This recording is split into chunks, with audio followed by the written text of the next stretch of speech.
Bonjour à toutes et à tous, bienvenue dans MedCheck, le podcast qui met en lumière les femmes leaders de la santé et brise les tabous autour de la sexualité et des pathologies des femmes.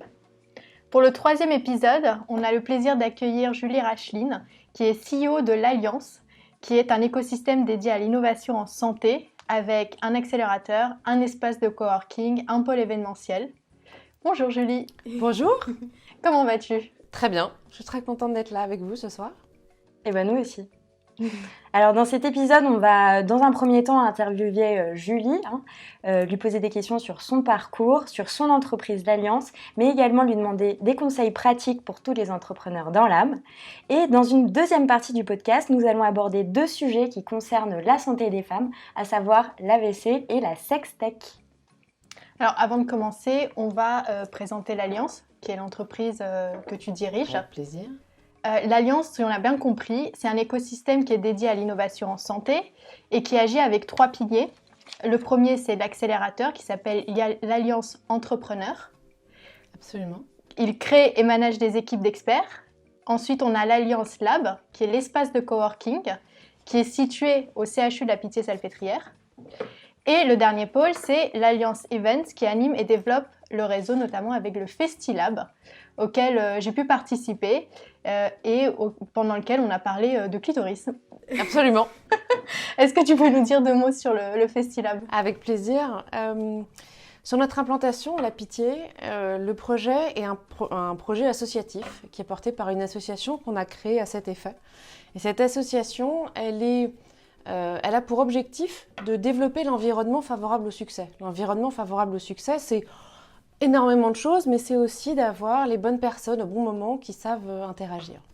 Et pour ça, on se dit qu'une bonne façon de faire, c'était de faire des fêtes. Parce que les gens travaillaient bien ensemble s'ils avaient passé des bonnes soirées ensemble. Et notre idée, au travers du Festilab, c'est de collecter des dons chaque année. Donc on est dans une logique de fundraising associatif pur, où on essaye de faire sponsoriser l'événement par des partenaires de l'environnement. Donc, on a eu la chance d'être soutenu à 2 reprises par CMCIC, qui est un investisseur en capital risque, en capital développement aussi. On a été soutenu par des chasseurs de tête, par Pacton Partners, Russell Reynolds, HTI et d'autres. On travaille également avec des agences de relations presse. Tout un environnement qui permet d'être focalisé autour de l'innovation en santé. La première édition, on a accueilli à la Pitié un chanteur, Raphaël, qui est venu passer 1 heure avec nous et chanter de façon acoustique. Et la 2e édition, c'était avec Noémie Delattre, qui est venue sur un format conférence nous parler de féminisme pour hommes et qui a devant nos sponsors et nos invités effectivement parlé de clitoris et de la santé des femmes. Ça fait sourire, mais c'est important aussi d'être capable d'adresser certains sujets comme vous le faites au travers de ces podcasts, de façon professionnelle, un petit peu décontractée et en préambule à des moments un peu plus festifs comme le cocktail qu'on organise derrière. Ces Festilabs, ils nous ont permis de collecter des dons et ces dons, on les reverse à des projets d'innovation qui sont portés par des personnels paramédicaux sur les sites de la Pitié et plus généralement du groupe hospitalier Sorbonne Université. Le premier projet qu'on a financé, c'était un projet d'escape game pour la formation des infirmiers anesthésistes qui va démarrer en décembre. Et on va lancer le 2e challenge innovation dans les jours, dans les semaines qui viennent, en espérant récompenser un nouveau projet d'innovation pour le personnel paramédical, pour les patients, ou en tout cas qui est porté par cette catégorie de personnel soignant. D'accord, et du coup, notre deuxième question, c'était de savoir pourquoi c'était important pour toi qu'il y ait ces 3 bras à l'Alliance. Donc, tu as un peu répondu sur la partie pôle événementielle, puisque Ouais, en fait, absolument. vous avez vraiment envie d'être là où se passe l'innovation. Et pourquoi, en plus, avoir un accélérateur et aussi un espace de coworking ? Un environnement favorable, c'est d'avoir aussi les bonnes ressources à disposition et d'avoir les bonnes personnes. Et on a besoin des bonnes personnes au bon moment et dans les bonnes conditions. Quand on travaille avec des startups en santé, avec des produits innovants, que ce soit des dispositifs, des services, des diagnostics ou des produits thérapeutiques, on a besoin de faire appel à des gens qui savent de quoi ils parlent. Quand je dis qu'ils savent de quoi ils parlent, c'est d'avoir des gens qui savent comment on fait enregistrer un produit auprès des autorités compétentes, comment on fait pour démontrer le bénéfice clinique, pour définir un accès au marché, tout simplement pour aller lever des fonds auprès d'investisseurs. Et ça, ce sont des ressources qui sont, on pourrait qualifier de rares aujourd'hui, c'est-à-dire qu'on a quelques personnes qui savent, mais qui sont pas suffisamment ni visibles ni clonés. Et donc, plutôt que d'essayer de s'arracher les quelques personnes très compétentes, on a décidé de les partager et d'être dans une approche un petit peu flexible et ouverte, en proposant à nos clients, à nos startups, de faire appel à des directeurs médicaux, des directeurs réglementaires, des accompagnements un peu corporate ou business, en temps partagé, et donc de s'adapter à leurs besoins. Quand on a un seul produit en développement, on n'a pas besoin, on ne légitime pas quelqu'un à 100% de son temps.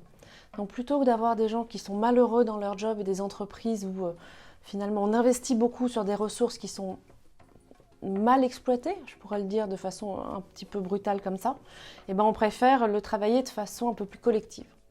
Et quand on travaille sur ce genre d'approche, on a aujourd'hui, nous, une communauté de 25 experts. Ils ne sont pas tous actifs en ce moment, mais sur la grosse douzaine de personnes actives, ben, on a besoin de les voir régulièrement.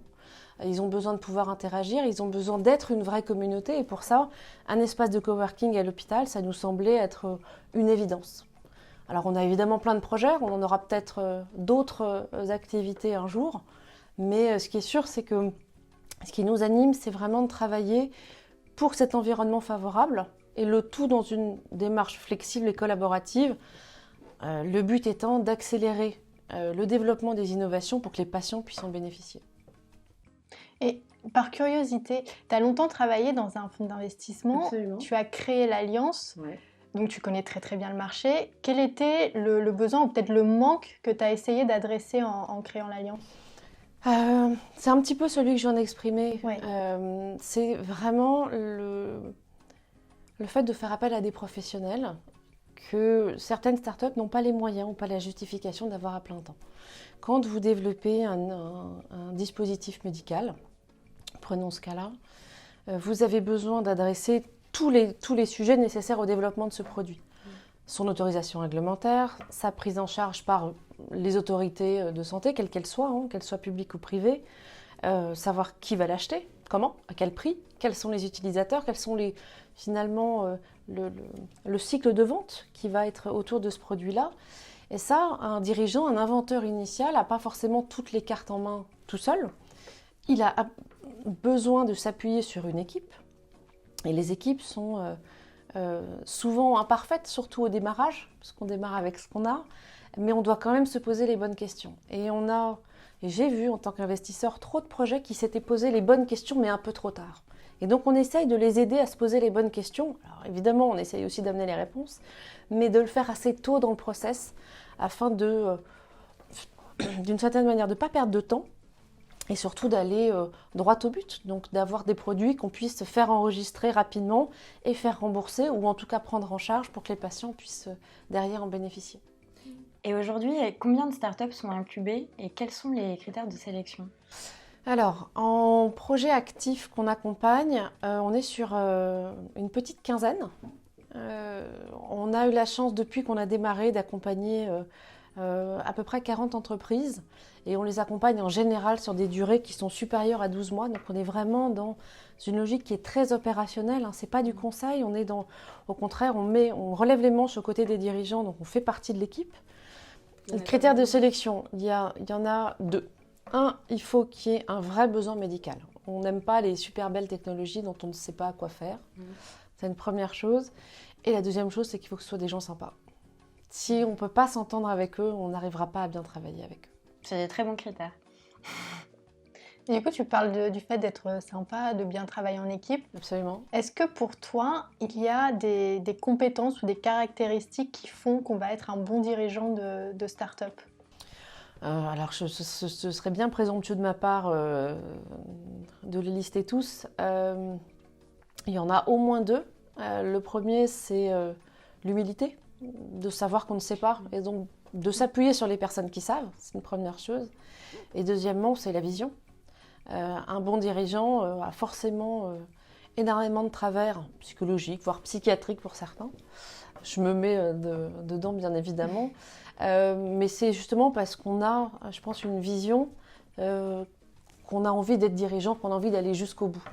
Un de nos partenaires, qui est la Fondation pour la recherche médicale, a lancé une campagne il y a quelques jours sur l'obstination des chercheurs à essayer de trouver de trouver, dans l'absolu, de trouver ce qu'ils cherchent, mais de trouver. Et cet adjectif, l'obstination, est quelque chose que j'appliquerais bien aussi à l'entrepreneuriat, qui est de ne jamais abandonner, de toujours se relever et d'être comme ça constamment en chemin et en mouvement. Avec quand même une dose d'humilité pour ne pas devenir un leader tyrannique, voire complètement fou. C'est vrai que c'est important de reconnaître que le savoir peut venir d'ailleurs et pour travailler en équipe, c'est quand même mieux. C'est beaucoup plus efficace. Alors, on a testé les deux, nous. On a eu des dirigeants qui étaient très à l'écoute et d'autres pas du tout. Je confirme qu'un dirigeant qui n'est pas du tout à l'écoute est beaucoup plus compliqué. Et l'histoire montre que s'ils arrivent parfois à lever des fonds très vite, les histoires ont tendance à capoter derrière. Ceux qui savent vraiment construire des équipes pérennes dans la durée, qui écoutent les autres et qui construisent avec les autres, ont tendance à durer de façon plus équilibrée. Pour des projets plus pérennes. Absolument. Et tout ce que tu nous dis là, est-ce que c'est quelque chose, ce sont des choses dont tu t'es rendu compte par toi-même, ou est-ce que tu as eu un mentor qui t'a aidé à t'élever dans ta carrière? J'en ai eu plein, en fait. Enfin, plein, non. Je les compte sur les doigts d'une main, mais j'ai eu la chance de faire plein de belles rencontres. La première, c'était une femme que j'ai beaucoup aimée, qui est malheureusement décédée, et qui m'a fait confiance, et voilà, en me disant, voilà les clés, débrouille-toi, tu vas très bien y arriver. Elle avait raison sur le périmètre où j'intervenais. Et c'est quelqu'un que j'oublierai pas pour tout un tas de choses et toute la confiance qu'elle a pu mettre en moi. Et j'ai eu la chance de rencontrer aussi un certain nombre de leaders. J'ai fait 2 années de recrutement de cadres dirigeants dans un cabinet spécialisé aux côtés de Virginie Le. Donc déjà, avec elle, j'ai énormément appris. C'est quelqu'un que je respecte et que j'apprécie énormément. Et on a eu la chance de travailler sur des recrutements de cadres dirigeants de niveau européen, voire international.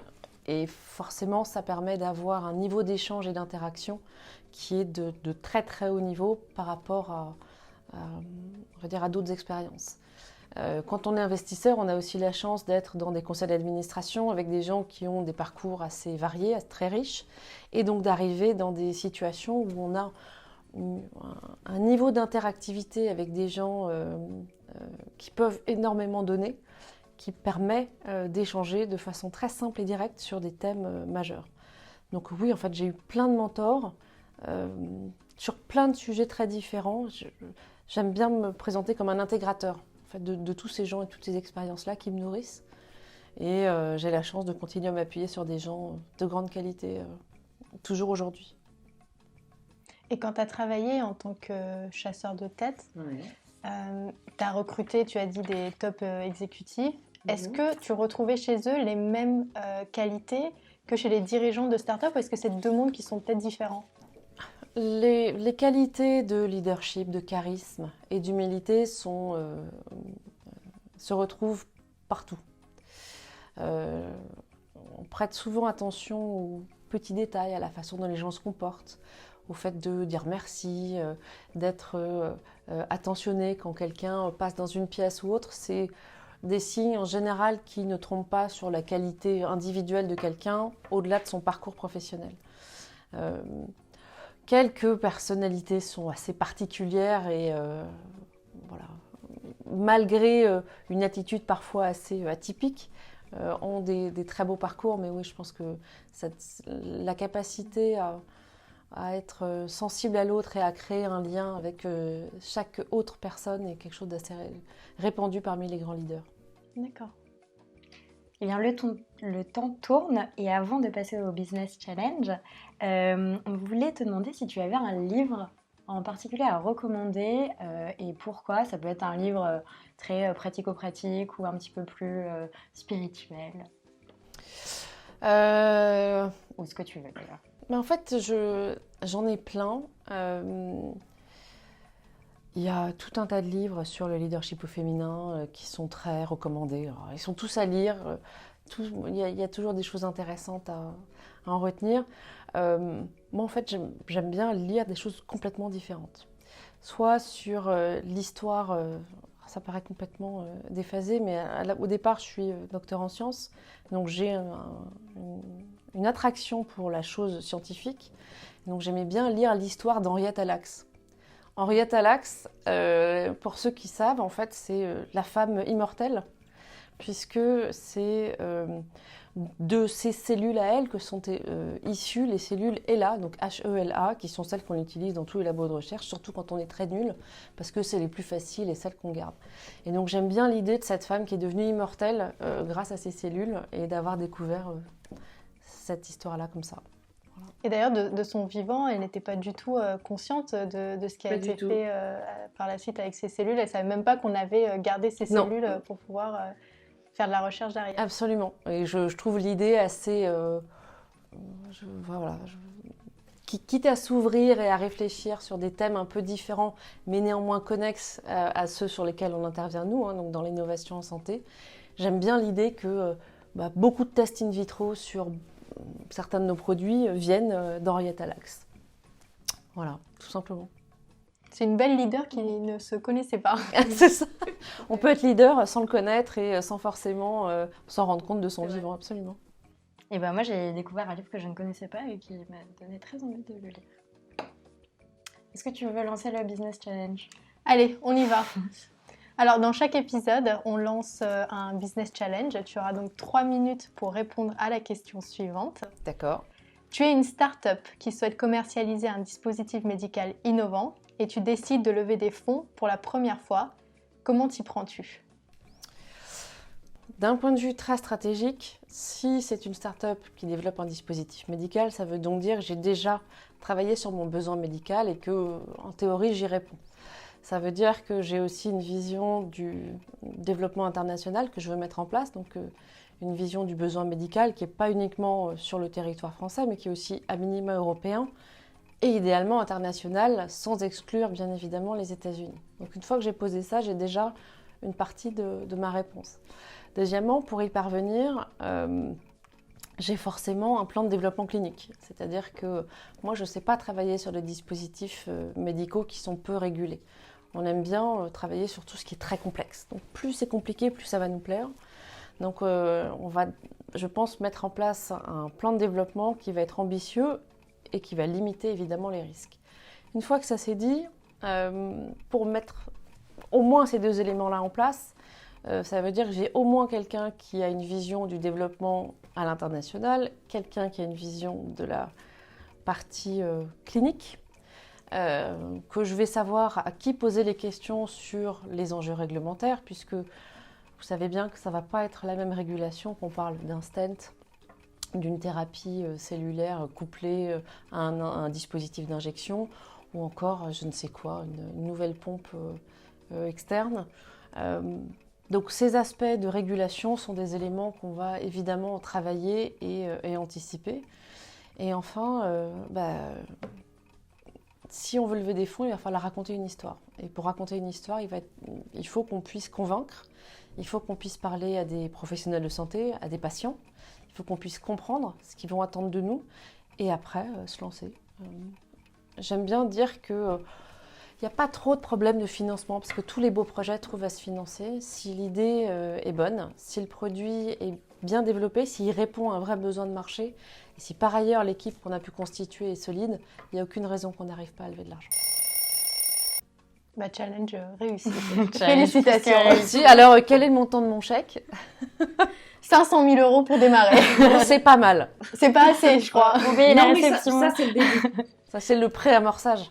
Alors, on a un petit cadeau pour toi pour te féliciter de ce challenge. Formidable. Pour chaque épisode, on offre un jus à notre invité. Un jus fait d'un fruit qui lui ressemble. Alors, D'accord. pour toi, c'est le jus de mandarine. D'accord.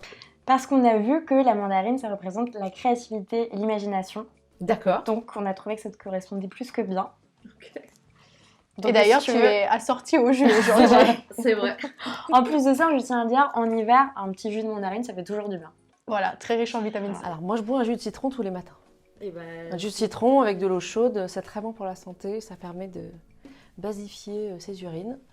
C'est vrai. Ce qui est quelque chose d'absolument nécessaire. Et il est temps de passer à la deuxième partie du podcast. on y va. Et aborder deux sujets qui concernent la santé des femmes. Donc c'est aujourd'hui Anka qui va nous parler d'un sujet de pathologie, de l'AVC, et ensuite on va parler de la sextech. Anka, on t'écoute. Oui, alors aujourd'hui on va parler d'AVC et AVC semble devenir aujourd'hui une autre inégalité entre les hommes et les femmes. Parce que oui, même face à la maladie, on n'est pas tous égaux. Alors hormones, grossesse, ménopause sont pointés du doigt pour expliquer le risque accru d'AVC chez la femme. Et face à ces éléments, on a voulu mener l'enquête et décrypter un petit peu ce sujet, comprendre pourquoi il y a ces inégalités entre les hommes et les femmes. Alors plus de 60% des décès liés à l'AVC surviennent chez les femmes et l'AVC tue 2 fois plus que le cancer du sein. Putain, mais 2 fois plus que le cancer du sein, c'est énorme en fait. Ouais, c'est absolument énorme et les chiffres paraissent assez surprenants quand on les prend comme ça et pourtant il y a de nombreuses études qui viennent soutenir ces informations. La bonne nouvelle reste quand même que 80% des AVC peuvent être prévenus. Alors, avant de vous dire comment on peut prévenir les AVC, on va faire un petit rappel sur l'AVC en lui-même. Donc c'est l'accident vasculaire cérébral. Souvent dans le langage courant, on appelle ça attaque cérébrale.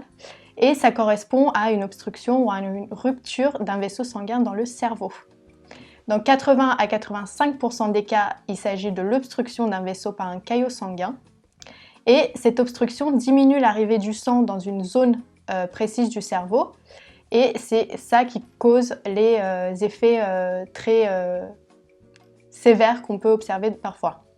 Alors, étant donné qu'on a ce risque justement de lésions qui sont irréversibles, l'AVC est une urgence absolue et pour ça, il faut appeler le SAMU au 15. Alors, pour identifier l'AVC, il y a une petite technique. On parle de l'acronyme VIT. Est-ce que tu connais l'acronyme VIT ? Alors, je connais l'acronyme VIT en oubliant à chaque fois ce à quoi correspondent les lettres. Alors, on va le rappeler pour tout le monde. Merci encore. VIT, V, c'est pour visage affaissé. I, c'est pour incapacité à lever les 2 bras normalement, donc c'est-à-dire des faiblesses dans les bras. T, c'est pour trouble de la parole. Et E, c'est pour extrême urgence. Il faut donc composer le 15.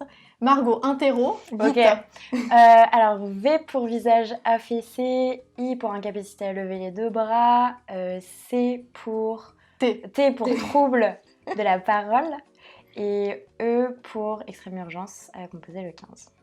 C'est bon à savoir ça comme moyen mnémotechnique. Oui, c'est extrêmement important de le savoir. Et maintenant, reste aussi à se poser la question, pourquoi est-ce qu'on est plus touché en tant que femme plutôt que les hommes ?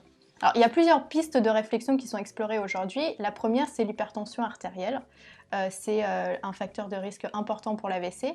Et une femme sur 3 en souffre, mais elle n'a pas été diagnostiquée, donc elle n'est pas au courant de ce risque accru. Un autre facteur important, c'est l'âge. Et là, manque de bol, les femmes vivent... Enfin, manque de bol, je sais pas, les femmes vivent plus longtemps que les hommes. Pour une fois qu'il y avait un truc un peu positif. Donc, un autre facteur important est l'âge. Et on sait que les femmes vivent plus longtemps que les hommes. Elles ont donc un risque accru de faire un AVC. Et le dernier facteur est vraiment assez spécifique, c'est les grossesses et les hormones, qui constituent elles aussi un facteur de risque pour plusieurs raisons. La première, c'est quand on parle d'hormones, on peut parler de pilules contraceptives. Et souvent, les femmes qui prennent la pilule peuvent aussi fumer. Or, ce mélange des deux est complètement déconseillé parce que ça augmente le risque le risque d'AVC, notamment quand on a en dessous de 35 ans. Oui, bah énorme. Et alors moi, c'est typiquement, je suis fumeuse et ce que toutes mes gynécos m'ont toujours dit, je me suis rendu compte qu'il y avait des fumeuses autour de moi qui n'étaient pas au courant. Donc voilà, les filles malheureusement, arrêtez de fumer ou arrêtez de prendre la pilule, quoi, parce que les deux, c'est très mauvais. Sachant qu'il y a plein d'autres moyens de contraception qui permettent de continuer à fumer si on n'arrive pas à arrêter. Mais on est au mois de novembre, on peut aussi décider d'arrêter de fumer. Totalement, on va faire ça, on va y penser, on va... C'est affreux, mais moi j'ai eu des enfants, donc je peux parler du fait que c'est pratique d'avoir des enfants, ça permet d'arrêter de fumer. Mais c'est ce que je comptais faire. Je comprends. Le deuxième sujet quand on parle d'hormones, c'est la grossesse. Et pourquoi on a un risque accru d'AVC quand on est enceinte ? C'est parce que la grossesse peut parfois être associée à 2 pathologies, la prééclampsie, qui est une augmentation de la pression artérielle, et aussi le diabète gestationnel, et tous les deux sont des facteurs de risque de l'AVC. Et enfin, ça ne nous concerne pas encore, mais la ménopause aussi entraîne un risque accru d'AVC parce qu'on a une diminution des hormones Et certaines études tendent à montrer que ces hormones ont un rôle protecteur vasculaire pendant la vie d'une femme. Alors, maintenant qu'on a compris pourquoi les femmes ont plus de risques d'AVC, qu'est-ce qu'on peut faire ? La réponse est extrêmement simple et pourtant, beaucoup de personnes ont du mal à l'appliquer. Il faut avoir un rythme de vie sain. Arrêter de fumer, faire du sport, manger équilibré. Tout ça, ça contribue à réduire le cholestérol, baisser la pression artérielle, réduire le risque de diabète et j'en passe. Julie, tu nous as demandé d'aborder ce sujet. Pourquoi c'est un sujet qui te tenait à cœur ? Il y a quelques années, j'ai fait partie d'une association qui s'appelait Avenir Femmes Santé, qui a été un petit peu mise en sommeil et j'espère qu'elle renaîtra de ses cendres, qui justement essayé de développer, je ne sais plus comment on dit en français, l'awareness. Je fais un peu ma Jean-Claude Van Damme, merci. Je fais pareil, ne t'inquiète pas. Sur justement des sujets qui touchent les femmes parfois plus souvent que les hommes. Et alors, il y avait évidemment un certain nombre de sujets cardiovasculaires et aussi l'AVC. Au travers de nos activités chez l'Alliance, on a contribué à la création d'une entreprise qui permet de pronostiquer le coma, qui est consécutif à un certain nombre d'étiologies différentes, que ce soit des accidents de la route, un problème cardiaque ou aussi des AVC. Et pour le coup, même si je ne suis pas médecin, je suis scientifique, j'ai été sensibilisée à la prise en charge de façon très rapide de certaines catégories de patients. Et en faisant un certain nombre de recherches, on s'aperçoit qu'il y a effectivement une différence de prise en charge absolument pas volontaire, tout simplement parce qu'on est moins au courant des signes qui peuvent être un petit peu différents entre un homme et une femme. Donc je pense important de partager le vite, que j'oublie tout le temps, mais une fois qu'on a compris vite, au moins on se pose la question et on essaye d'appeler le 15. Et les gens du 15 sont formidables et sont capables de poser des questions qui peuvent aussi, diagnostiquer ou pas un AVC et donc améliorer une prise en charge. Et aujourd'hui, sur l'ensemble du territoire français au moins, qu'on soit en métropole ou dans les dom-toms, on est capable d'être pris en charge en moins de 3 heures et on est prioritaire sur toutes les filières d'urgence. Donc je pense que c'est très important de ne jamais négliger tout signe d'alerte qui pourrait faire évoquer un AVC. Voilà, c'était juste ça que je voulais partager. Je te remercie parce que moi j'étais pas du tout au courant et du coup c'est en découvrant la chronique d'Anka que j'ai appris tout ça et voilà. Merci Anka. Merci Anka. On va passer maintenant à une deuxième chronique qui aujourd'hui va traiter de sextech. Margot, qu'est-ce que la sextech ? Oui, alors cette semaine, on va se poser 2 excellentes questions. Qu'est-ce que la sextech et où en est l'innovation dans ce domaine ? Alors, rien de surprenant, la sextech, c'est bien l'alliance du sexe et de la tech. Et plus précisément, on peut la définir comme la technologie au service de l'intime.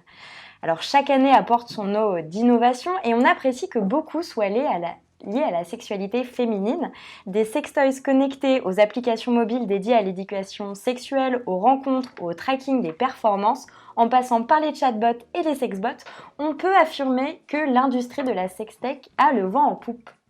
Alors, je ne suis pas grande experte en sextech, mais je connais les sextoys connectés.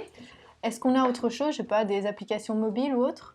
Oui, alors vous avez l'application Lick Your Phone qui vous permet de lécher votre téléphone pour apprendre à maîtriser le cunnilingus, par exemple.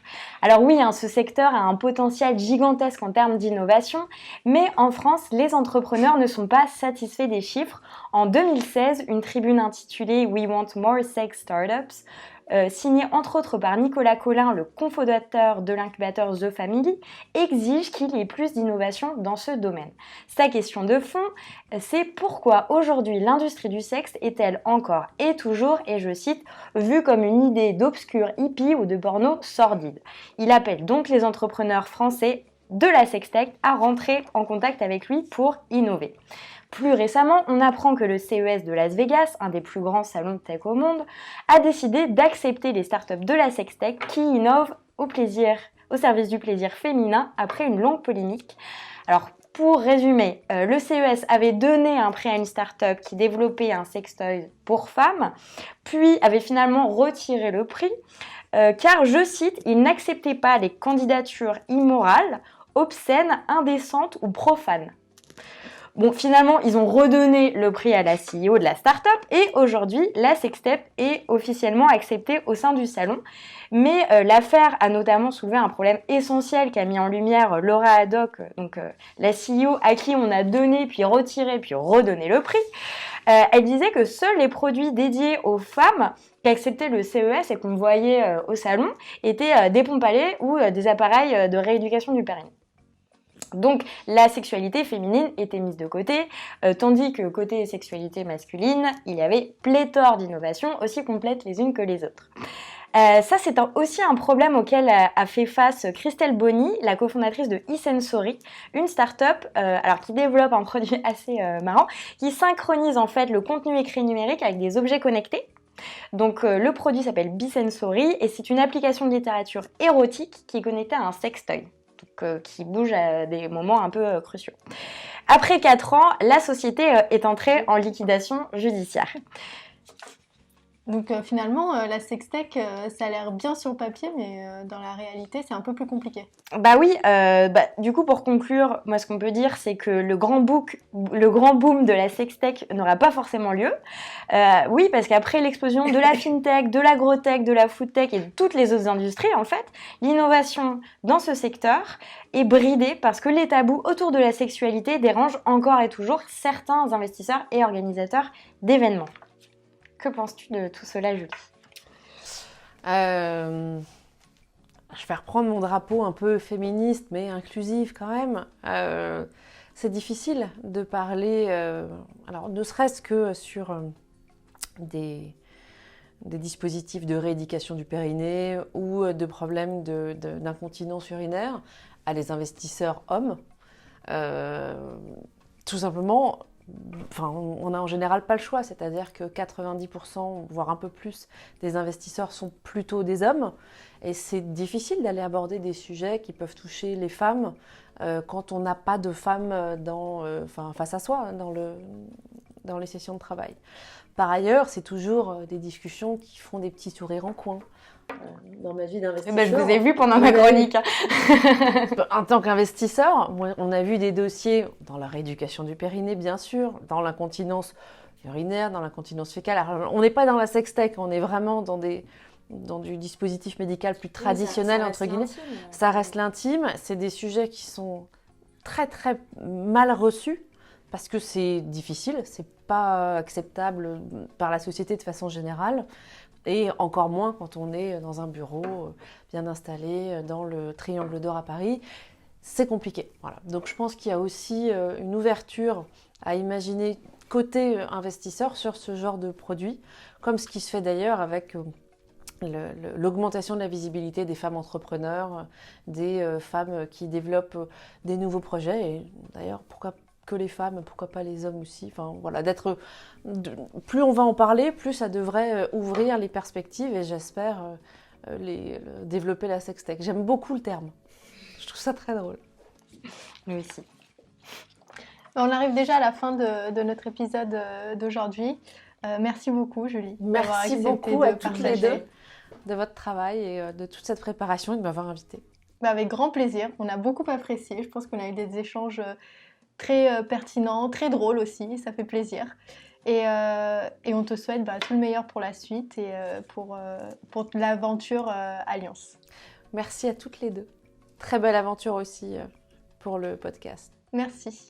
Merci. Et chères auditrices et auditeurs, on vous rappelle également que vous pouvez nous suivre sur Twitter, Instagram, YouTube, Facebook et Medium en tapant @medcheckpodcast. On espère que l'épisode vous a plu et on se retrouve très bientôt pour mettre en lumière les leaders de la santé et briser les tabous autour de la santé des femmes.